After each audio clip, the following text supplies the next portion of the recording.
진작에 친분이 있으셨던 나사로 남매의 그 소식을 들으시고 그들이 살던 지역으로 찾아가십니다. 자, 그 지역이 바로 어떤 마을이었을까요? 예수님이 찾아가신 그 마을.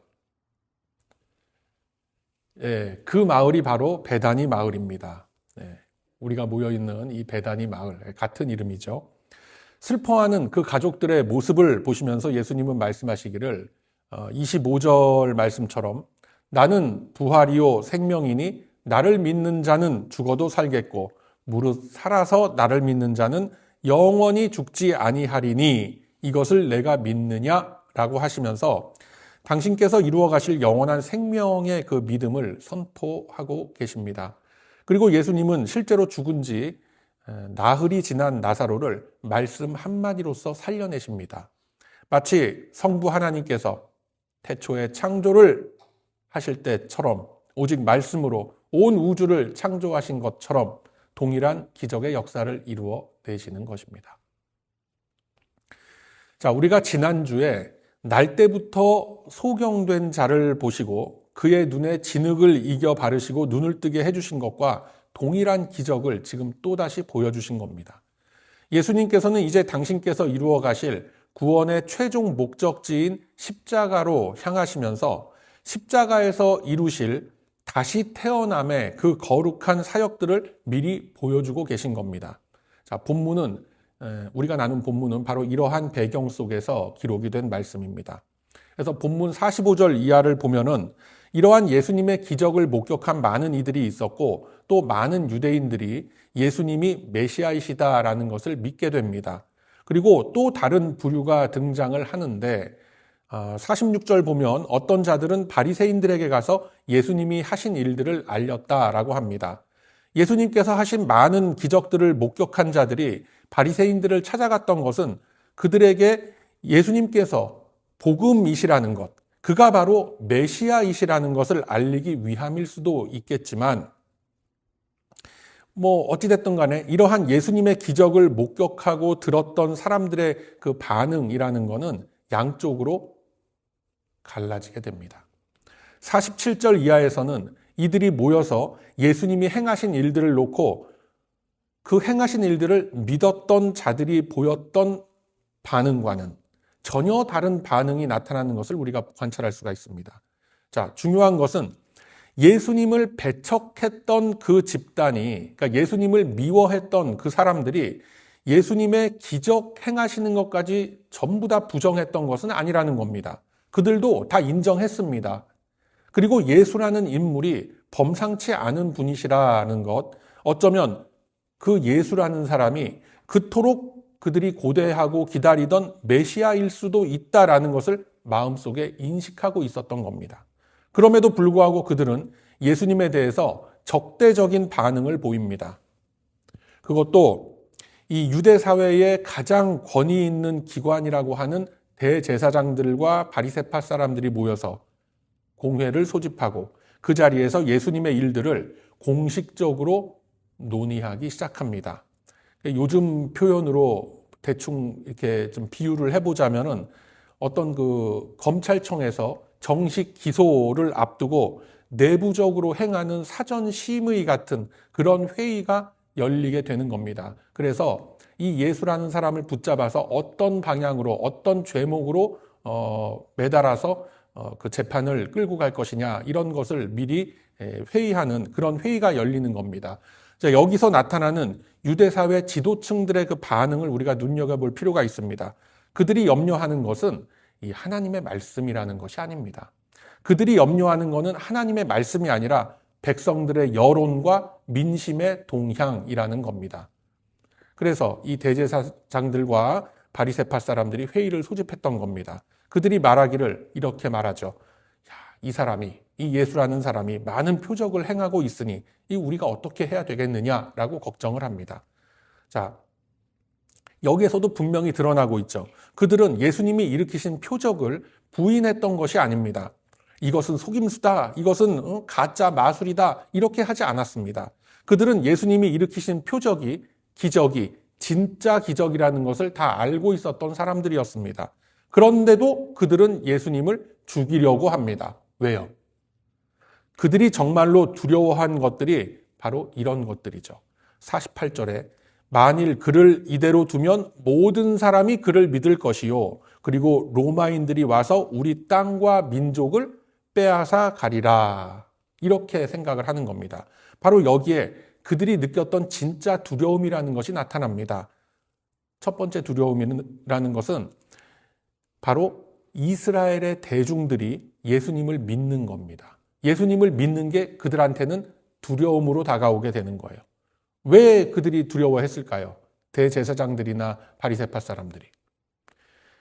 보세요.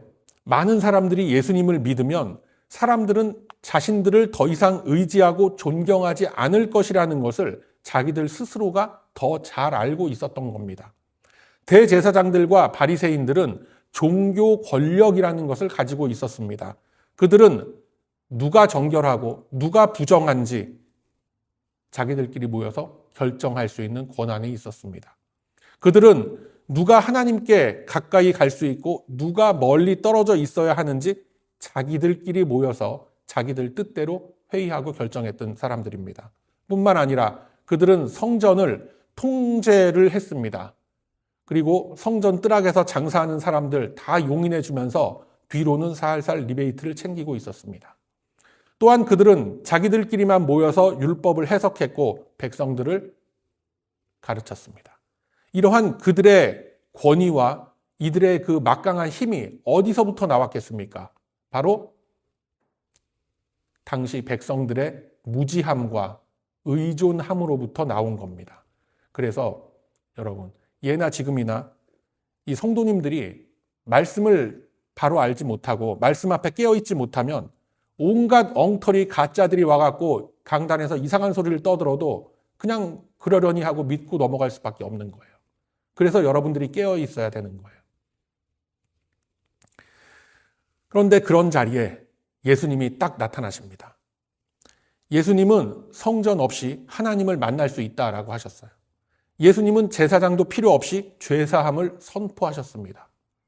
예수님은 구약 율법 해석의 그 패러다임을 바꾸시면서 하나님의 뜻을 분명하게 선포하셨습니다. 더 이상 제사장들, 바리새파 사람들, 서기관들이 자처했던 그 중재자 역할을 할 수가 없게 된 거죠. 예수님으로 인해서 다 그런 것들이 무너지게 된 겁니다. 사람들이 예수님을 메시아로서 믿게 된다면 이제 더 이상 바리새파 사람들, 서기관들, 대제사장들 이런 사람들 다 필요 없게 되는 거죠. 그렇다면 자기들이 이제까지 누려왔던 유대 사회의 그 기득권과 우월한 지위들을 모두 다 잃어버리게 되는 겁니다. 그럼 어떻게 되겠습니까? 그렇기 때문에 당연히 이 사람들은 예수님과는 등을 질 수밖에 없는 겁니다. 자, 그들이 가졌던 두 번째 두려움은 48절 하반부 이하에 자세히 드러납니다. 무슨 말이냐면 보세요. 본문을 48절 마지막 어절에 로마인들이 와서 우리 땅과 민족을 빼앗아 가리라 라고 하죠. 마치 자신의 그 고국을 걱정하는 것처럼 보입니다.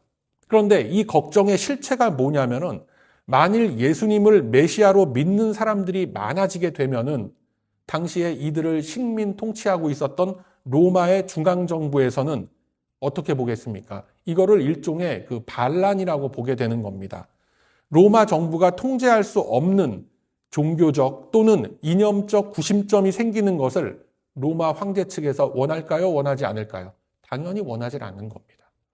그렇게 되면 로마의 공권력이 당연히 개입하게 될 것이고 유대인들이 나름대로 가지고 있었던 어떤 좀 제한적이나마 자치권이라고 하는 것마저도 박탈당하게 될 것을 염려했던 겁니다. 일면 그럴듯한 걱정이죠. 근데 그렇게 되면은 대제사장들, 서기관들, 이런 사람들은 자기의 정치적인 지위를 다 잃어버리게 되는 겁니다. 그래서 표면적으로는 민족을 걱정하는 것처럼 보여집니다. 야, 이거 우리 땅과 우리의 민족을 다 빼앗길 수 있다. 걱정하는 것처럼 보입니다. 그러나 실제로는 자기들이 이때까지 누리고 있었던 기득권과 권력의 자리를 예수님으로 인해서 잃을까 봐 걱정했던 것입니다. 그런데 바로 이 대목에서 이러한 이해관계의 가장 정점에 있었던 대제사장 가야바가 뜻하지 않게 이런 발언을 합니다. 50절 말씀 보세요. 한 사람이 백성을 위해서 죽어서 온 민족이 망하지 않게 되는 것이 너희에게 유익한 줄을 생각하지 아니하는도다 라고 성경은 기록합니다. 여러분, 이 말씀 어디서 많이 들어본 것 같죠? 이 가야바 대제사장이 했던 발언이 교리적으로도 그리고 하나님의 구원 역사의 서사 속에서도 이 얼마나 은혜가 되는 그런 말씀입니까? 만약에 이 말씀을 타락한 제사장 가야바가 한 것이 아니라 사도 바울이 로마서라든가 이런 다른 서신서에서 했다라고 한다면 여러분 느낌이 어떨 것 같아요? 실제로 고린도 후서 5장 21절에 이렇게 되어 있습니다. 제가 보도록 합니다. 고린도 후서 5장 21절에 하나님이 죄를 알지도 못하신 이를 우리를 대신하여 죄로 삼으신 것은 우리로 하여금 그 안에서 하나님의 의가 되게 하려 하심이라 라고 말씀이 기록되어 있어요. 지금 가야바가 얘기한 내용하고 똑같은 내용이죠. 그리고 같은 맥락의 말씀이 로마서 5장 18, 19절에도 고스란히 기록이 되어져 있습니다.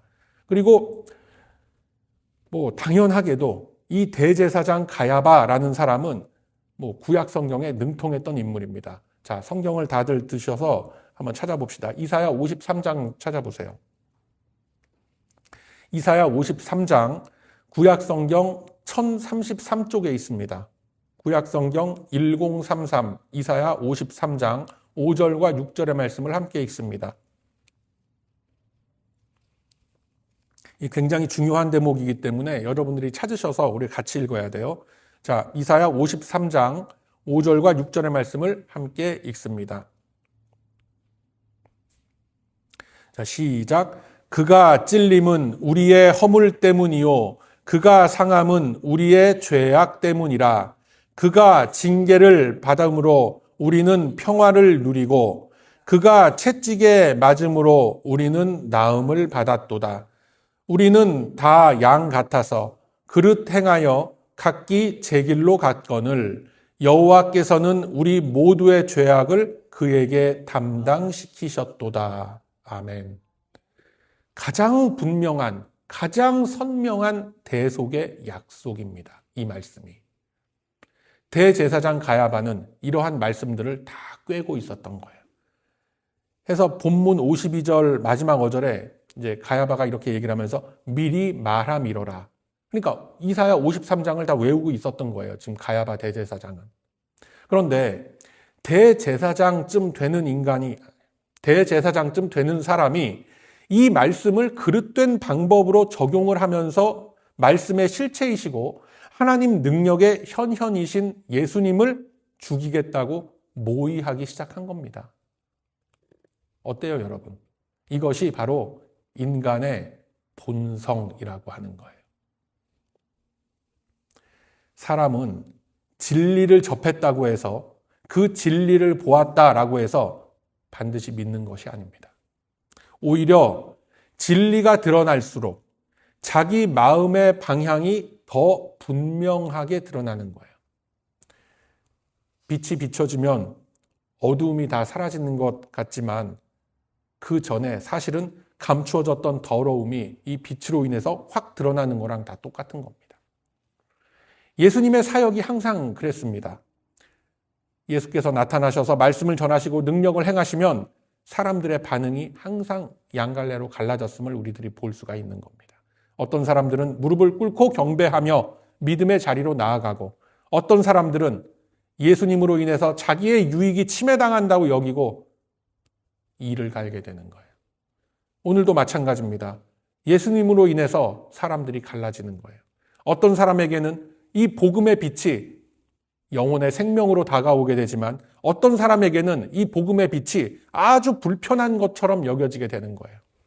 그런데 바로 여기서 하나님이 이루어 가시는 구원의 서사가 펼쳐지는 겁니다. 가야바는 자기가 지금 무슨 말을 하고 있는 건지도 몰랐을 겁니다.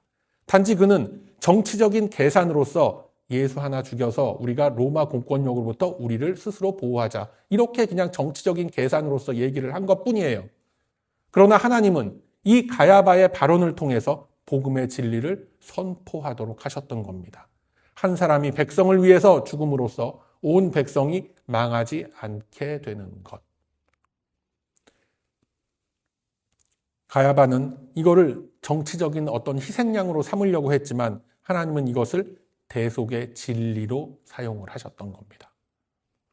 예수님은 정말로 이 땅에 육신을 입고 오신 분명한 사람이시면서 또 분명한 성자 하나님이십니다. 예수님은 정말로 자기 백성을 위해서 죽으셨고 부활하셨습니다. 예수님의 죽음으로 인해서 온 이스라엘 민족들이, 아니 온 세상을 향한 그 구원의 문이 활짝 열리게 되었습니다. 이것이 하나님이 이루시는 아이러니한 역사하심이라는 거예요. 악인들이 모여서 음모를 꾸미는 것 같지만 그 속에서도 하나님은 당신의 구원 계획을 하나하나씩 성취해 가시는 겁니다. 여러분, 예수님이 지신 십자가라는 것은 마치 사탄이 승리한 것처럼 보여지지만 사실은 이 사탄 마귀가 완전히 패배한 거죠. 예수님의 죽으심은 새로운 생명을 낳게 되고 예수님의 그 잠드셨던 무덤 문이 부활의 문으로 바뀌게 되는 겁니다. 이처럼 대제사장들과 바리새인들은 진짜 문제를 보지 못했습니다. 그들이 막상 걱정해야 할 진짜 문제는 로마 군대의 그 공권력 투입이 아니었습니다. 진짜 문제는 정치적인 안정이 아니라 권력의 유지가 아니라 진짜 문제는 죄와 죽음의 문제였던 겁니다. 그들의 영혼의 문제였던 겁니다. 지난주에 살펴본 우리 요한복음 9장 그 날 때부터 맹인이었던 소경이었던 그 사람의 사건은 그의 눈에만 문제가 있었던 것이 아닙니다.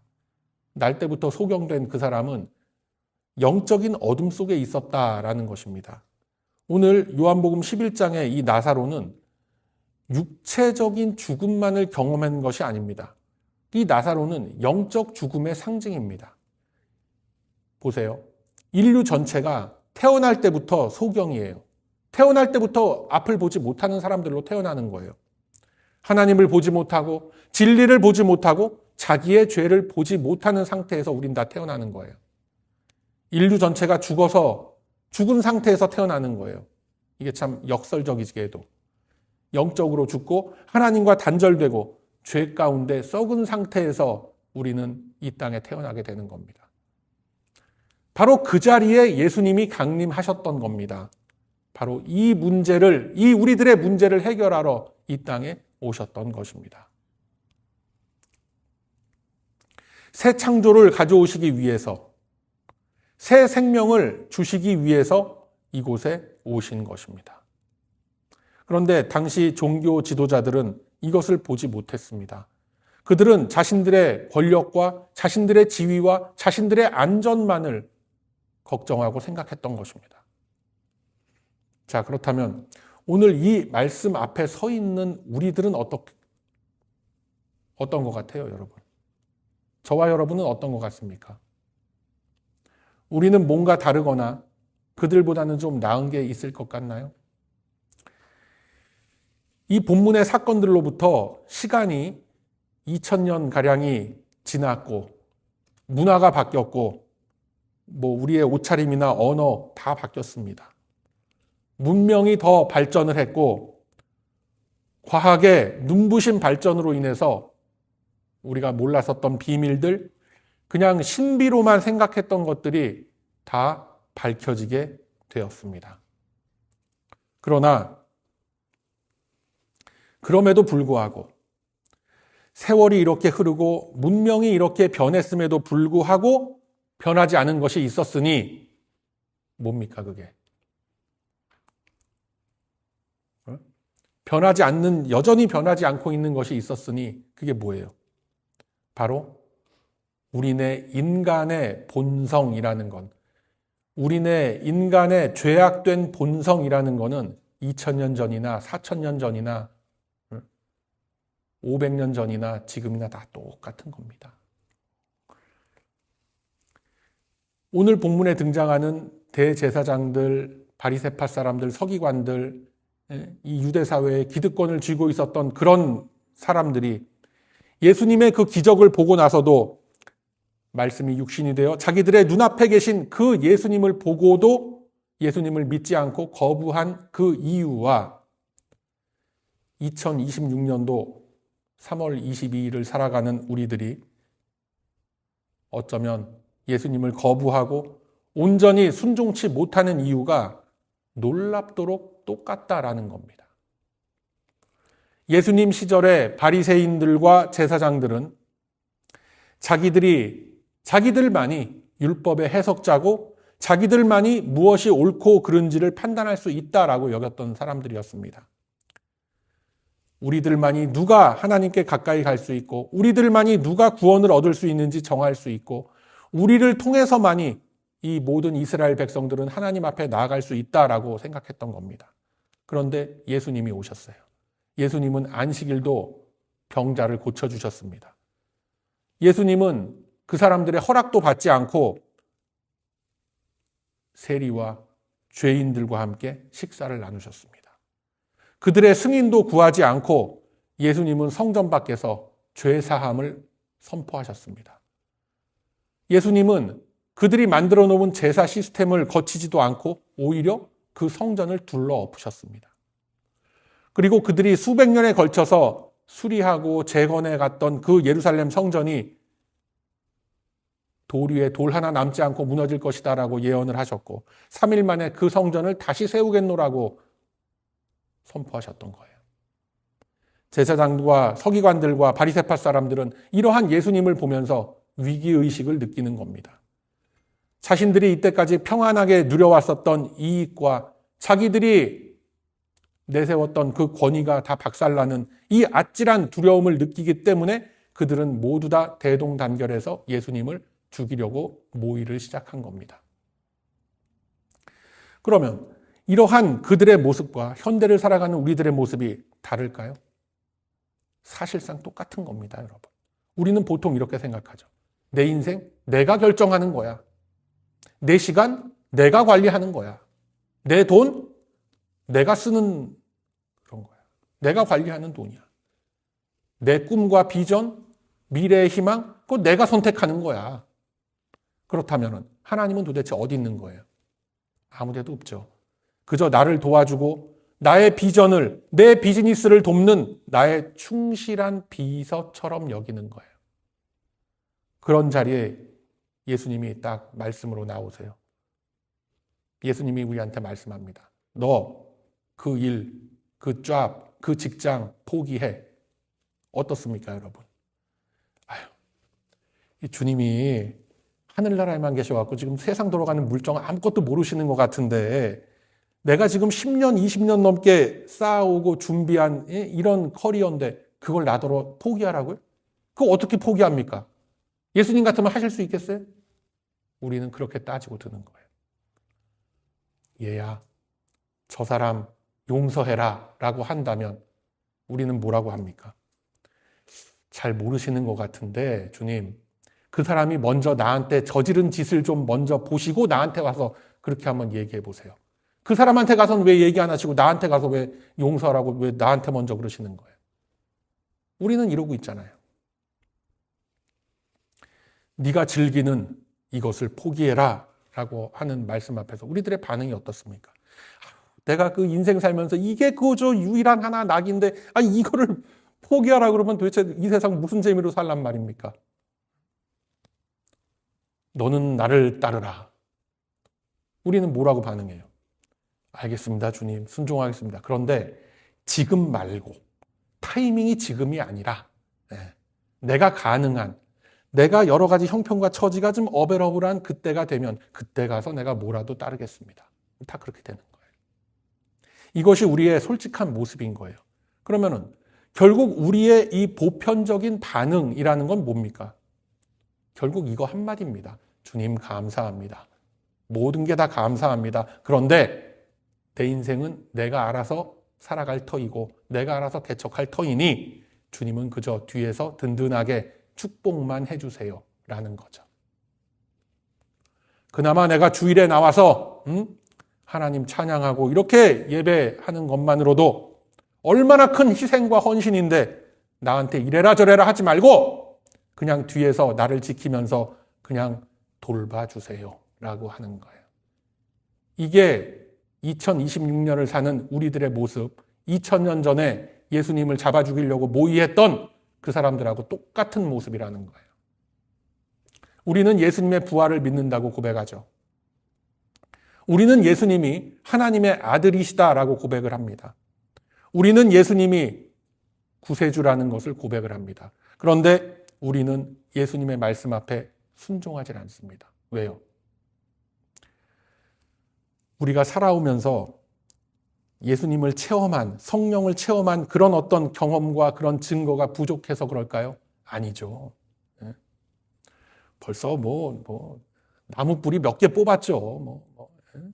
어디 가서 신비 체험 다 해보고 겪을 거 다 겪어보고 산전수전 공중전 교회 안에서 할 수 있는 거 다 해봤죠, 여러분.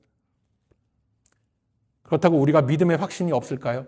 아닙니다. 믿음의 확신 다 있어요. 그러면은 성경을 몰라서 우리가 순종을 못할까요? 아니죠. 누구보다 잘 알고 있죠, 다들. 하나님을 아는 지식이 부족해서도 아닙니다. 그런데 왜 우리는 순종하지 못할까요? 사실은 우리 스스로가 원하지 않기 때문에 그런 거예요. 원하지 않기 때문에. 이게 사실입니다. 입으로는 고백을 하지만, 입으로는 내가 믿습니다. 입으로는 내가 순종하겠습니다. 라고 고백을 하지만 마음 깊은 곳에서는 여전히 내가 먼저인 거예요. 나의 명예와 나의 물질과 나의 안전과 나의 은밀한 연약한 그 죄악의 습관들까지도 성령께서 모두 다 까발려내고 다 뒤집어 엎으실까 봐 언제나 마음 한구석이 조마조마한 거예요. 그래서 우리는 알면서도 거부하고 믿으면서도 불순종하고 신앙을 고백하면서도 주님을 배신하는 그 자리에 선뜻 서게 되는 겁니다. 그렇지 않습니까, 여러분? 그런데요. 주님은 우리의 모든 이러한 연약함을 다 아시면서도